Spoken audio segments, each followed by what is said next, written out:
రాష్ట్ర ప్రజలకు సంక్రాంతి పండుగ శుభాకాంక్షలు తెలిపారు మాజీ మంత్రి తలసాని శ్రీనివాస్ యాదవ్. కైట్ ఫెస్టివల్ తెలంగాణలో సంప్రదాయబద్ధంగా నిర్వహిస్తారని, ఘనంగా జరుపుకోవాలని పిలుపునిచ్చారు.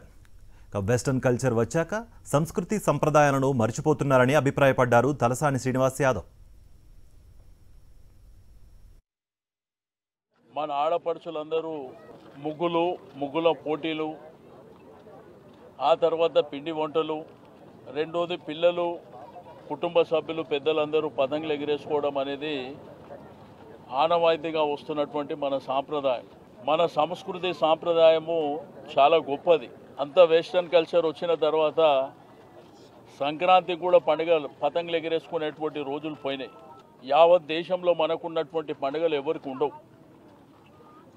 సంక్రాంతి ఉంటుంది, ఆ తర్వాత శివరాత్రి రావడం జరుగుతుంది, ఆ తర్వాత మన ఉగాది రావడం జరుగుతుంది, దసరా, దీపావళి, ఈ విధంగా చెప్పుకుంటూ పోతే చాలా పండుగలు మనకు ఉన్నాయి.